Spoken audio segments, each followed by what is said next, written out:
Yo, this your boy Trucker for a Million. I'm at my first stop.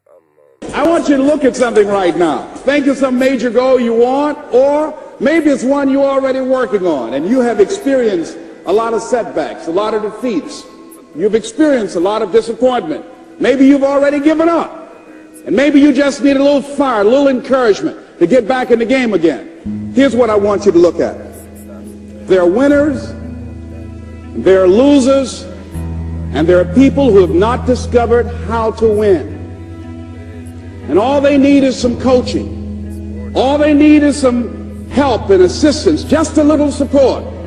All they need is some insight or a different strategy, a plan of action to make some adjustments that will open up the key to a whole new future for them, that will give them access to the unlimited power that they have within themselves. That's all that they need. So what I want you to do is think about something you want for you, that's real for you, that's important for you, that will give your life some special meaning and power. And I don't even want you to say, I can do that. I don't want you to assume that.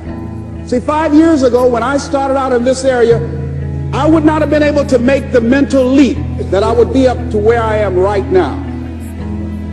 I don't want you to begin to just psych yourself out. No. I want you to be able to say something to yourself that will enable you to maintain a level of integrity with yourself. That when you say this, even when you face tremendous setbacks, it will be a benchmark to keep you in the game, to keep you moving forward and experimenting and readjusting your strategy and your plan of action, continuously looking for ways to win. So what is that something? When you got an idea you want to move on, you might not have the money, you might not have the education, you might not have the support or the resources you need. What is that something that can keep us going, that will enable us to act on our dream? What's one of those keys that will begin to help us to discover the secrets to our dream? Here's what I want you to repeat after me, please, with power and conviction. Say, it's possible. That's all I want you to do when you look at your dream. Just say to yourself every day, it's possible. Just say that every day to yourself, it's possible. Because what does that do? See, it begins to change your belief system. See, the way in which we operate, ladies and gentlemen, it's a manifestation of what we believe, what's possible for us. Whatever you've done up to this point, all that it really is a duplication, it's a reproduction of what you believe subconsciously that you deserve and what's possible for your life.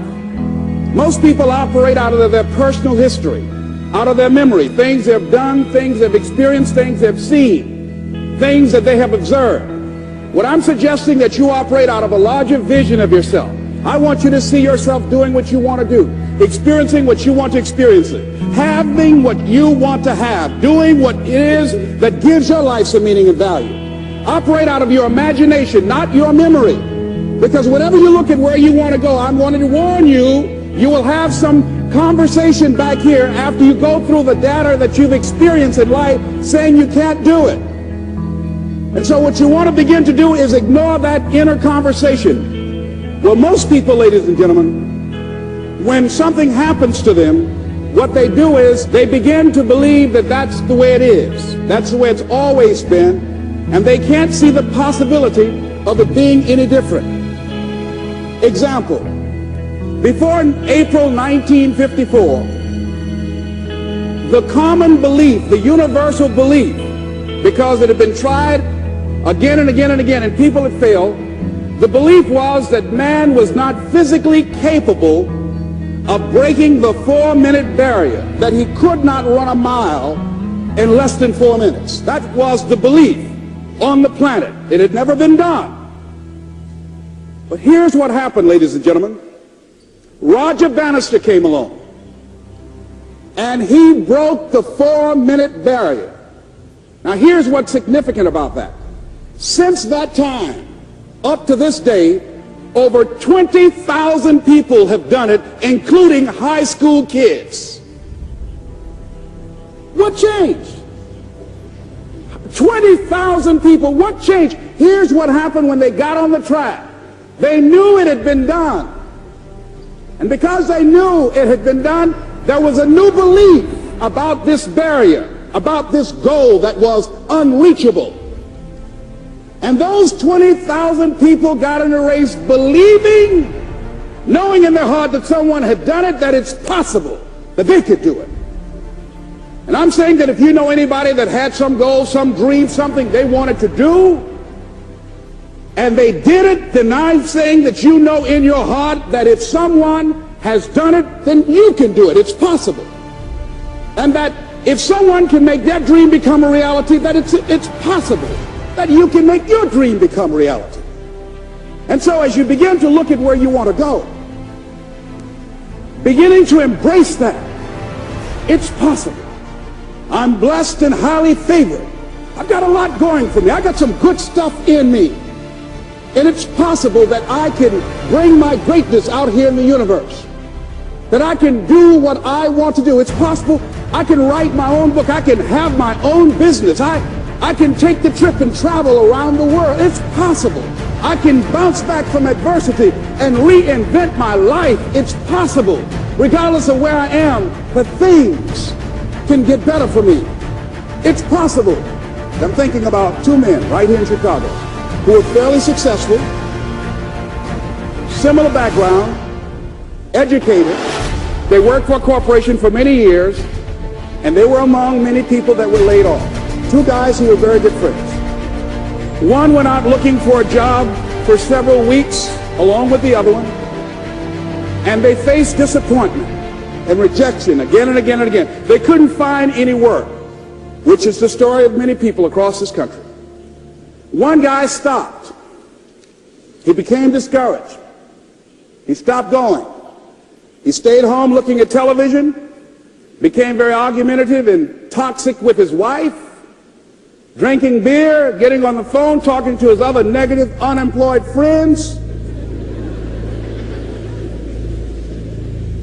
And he just gave up. The other guy kept looking for a job everywhere he could go. Every time he could get an opportunity, kept asking people, networking, checking the newspapers every day. Kept going everywhere he could, trying to find a job. You have too much education. You're overqualified. You won't be here long enough. He kept going. He kept going. He went to a place and said, look here, I tell you what, if you can't hire me, and I know you can use my talents, abilities, and skills, I don't want to sit home and do nothing. Just let me do some volunteer work. You don't have to give me anything, all right? I just want to work. I want to be busy. Guy said, okay, it's on you now, but don't expect me to give you anything. It's okay. This guy came in and worked. He was the first one there. The last one to leave was the best employee there. About 4 weeks later, one of the top managers quit.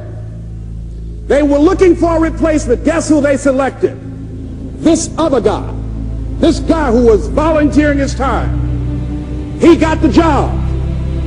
What was the difference between the two men? Eyesight and mindsight. Eyesight is judging on what you see, judging according to appearances. But mindsight is how you interpret what you see. One guy said, it's not possible, it's over, I'm finished. I can't do it. I can't make it. He surrendered. I've faced rejection again and again. I'm not going anymore. There are no jobs out there.